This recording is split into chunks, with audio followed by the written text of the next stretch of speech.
आमे समस्ते last video रे गंगा आरती देखी जो मैंने देखी ना जाई मो चैनल रे देखी नेबे। सो आज आउ एक न्यू वीडियो स्टार्ट करूची। जय जगन्नाथ सांग मैंने राधे राधे।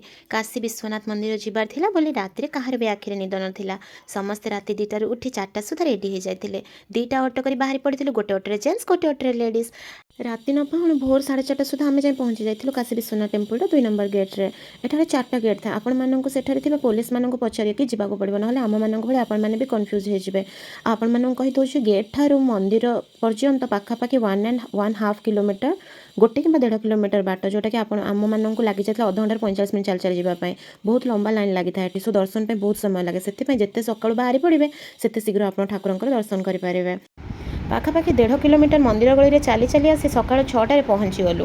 मोबाइल और चप्पल इलेक्ट्रोनिक आसेसरीज मंदिर भितर अलाउ ना से गवर्नमेंट तरफ मंदिर पाखे बहुत गुड़े फ्री लकर सिस्टम कर सब आम डिपोजिट करके प्रवेश करूँ मंदिर भितर। सका बेसी भिड़ नाला प्रभु दर्शन आराम से आम करूँ। प्रभु दर्शन कर सारी से किसी समय आम बसी जाइलु। मनरे एक अलग प्रकार शांति अनुभव होता। किसी समय बसला आम मंदिर रहस्य विषय जानवा पाइलु। टिके रहस्य जानी मन दुख तो होता। तो आज आपण मानंकु मंदिर रहस्य विषय कहूचे। आज आम जो काशी विश्वनाथ मंदिर को पूजा करुचे से असली शिवलिंग नुहे। 17 शताब्दी में जितेबले औरंगजेबर शासन थिला जी कि मोगल लुट्रे थिला निजर कट्टर धर्म पर कुख्यात थिला। दिने ता आदेश अनुसार काशी विश्वनाथ मंदिर को भंगा जाइथिला। माने ता कथारे मंदिर बहुत थर भंगा होइছে। ए मंदिर से समय गुरु शंकराचार्य गोस्वामी तुलसीदास मध्य दर्शन करथिले। ए मंदिर हिंदू मानकर प्रमुख आस्था तळी थिला। जितेबले औरंगजेबर सेना माने ए मंदिर को भांगी थिले से समय मंदिर किछि पंडित माने शिवलिंग को कूଅ भितर लुचै देथिले। से कूअर नाम ज्ञानवापी कूଅ थिला। एबे भी मंदिर पाखरे से कूଅ अछि जहाँ ऊपर औरंगजेब ज्ञानवापी मस्जिद निर्माण करथिला। एबे भी से मस्जिद या ऊपर अछि। तो 1775 मसीह रानी अहल्याबाई जेतेबेले आसीथिले से समय से भारतर एकमात्र रानी थिले जे कि बहुत गुड़े मंदिर पुनर्निर्माण करथिले। तांकर भी बहुत इच्छा थिला काशी विश्वनाथ मंदिर को पुनर्निर्माण करबा पई किंतु तांकर कोठ ना कोठी बहुत मन दुख थिला और असुविधा थिला जे मंदिरर मूल शिवलिंग तो मस्जिद तळे कूଅ भितर अछि। दिने रानी अहल्याबाई को स्वयं प्रभु शिव स्वप्न देश होते से कही मो मूल स्वरूप कूଅ भितर ही बास कर किंतु नर्मदा नदी में जो शिवलिंग भासी आसो तार स्थापना तुम्हें काशी कर। तो किछि दिन पर नारी नर्मदा नदी में स्नान कला बेले पणतरे शिवलिंग भासी आसी लगी जाइथिला। तो अहल्याबाई से शिवलिंग को सांगरे आनी काशी आसी स्थापना करथिले। 1780 मसीह मंदिर पुनः निर्माण करथिले। काशी विश्वनाथ मंदिर भगवान शिवंकर ए धाम जोठी दर्शन करी गंगा नदी में स्नान कले मोक्ष प्राप्ति हुए। ए मंदिर 12टी ज्योतिर्लिंगरु गोटे। यार इतिहास तो आपण मैंने शुणिले। तो ये हूँ से शिवलिंग जोटा निजे प्रभु निजे स्वयं तांको इच्छा ही स्थापन करथिले। मंदिर जस्ट साइड रे ज्ञानवापी मस्जिद अच्छे किंतु हिंदू धर्म हिसाब से नंदी महाराज को मुख शिवलिंग आड़ को थाए किंतु यही मंदिर नंदी महाराज को मुख मस्जिद आड़ को अच्छे कहीं मूल शिवलिंग मस्जिद तले ही अच्छी।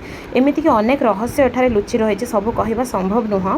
आपण मैंने थरे मंदिर दर्शन करने जातु देन आपण मैंने जानीपारे कहीं मंदिर चारिपाख जितेबाला आपण बुलवाई जी चारिपार्श्व से आप देखिपारे मस्जिद्र जो गर्भगृह अच्छी मंदिर पटु भी बाट कर से मस्जिद तले भी आमर जो ओरिजिनल शिवलिंग जो कूଅ से सब आप देखिपारे से तो अलाउ करा जाए ना किंतु आपड़ से संपूर्ण गलापर जानीपारे कौन डिटेल्स कौन ना।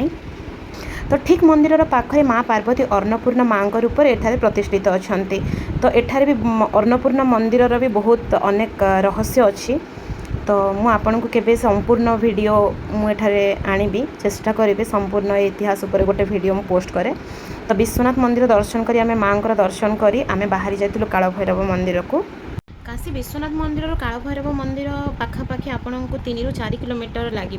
तो से आपन लोकल ऑटो बैटरी ऑटो करें ठीक अच्छे किंतु सेठारे भी पाखापाखि आपन को 1/2 किलोमीटर ऊपर चलने ही पड़ो ऑटो पूरा मंदिर पाखक जाऊना। तो काशी वाराणसी रे प्रभु शिवंकर अवतार होचंती बाबा काल भैरव। ए मंदिर रे तांकर रहस्य होची बाबा निजे काशी रक्षा करती। एठारे जम देवता भी तांको बिना परमिशन रे आसंती नाही। कुहा जाए काशी रे काल भैरवंक दर्शन न कले विश्वनाथ टेम्पल दर्शन मध्य पूरा होई न थाए। सेथिपई काल भैरवंक दर्शन करबा निहाती जरूरी। प्रभुंक दर्शन कले जेते भी खराब नजर थाए सब हटि जाई थाए। सेथिपई आमे जेमिति विश्वनाथ मंदिर दर्शन करिकि तुरंत आमे जाई पहुंचीथिलु काल भैरव मंदिर रे। सेठारे मध्य बहुत भीड़ थिला। ये होची मंदिर गली। मंदिर भीतर बहुत बड़ किंतु बाहर लगे जमी मंदिर बहुत छोट। तो बाहर आमे चप्पल रखी समस्ते जाइथिलु। तापरे दर्शन कर सारिक बाहर आसी आमे किछि फोटो समस्ते उठे नेथिलु।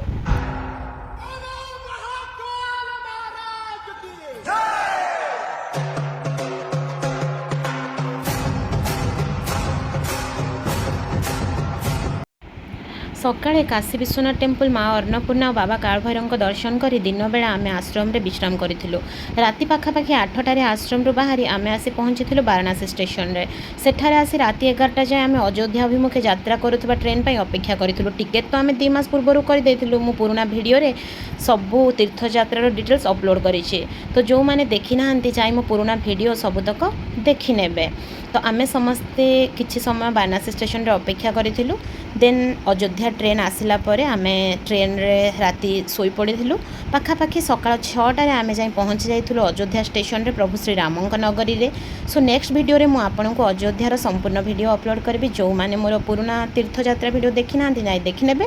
ଆଉ ମୋର ଆଗକୁ ଆସିବା ଭିଡ଼ିଓ ପାଇଁ ଟିକେ କିଛି ସମୟ ଆପଣମାନଙ୍କୁ ଅପେକ୍ଷା କରିବାକୁ ପଡ଼ିବ। ଆଉ ମୋ ଭିଡ଼ିଓଟି ଭଲ ଲାଗିଥିଲେ ନିଶ୍ଚୟ ଲାଇକ୍ ସେୟାର ଓ ସବସ୍କ୍ରାଇବ୍ କରିବା ପାଇଁ ବିଲକୁଲ ଭୁଲିବେନି। ଜୟ ଶ୍ରୀରାମ।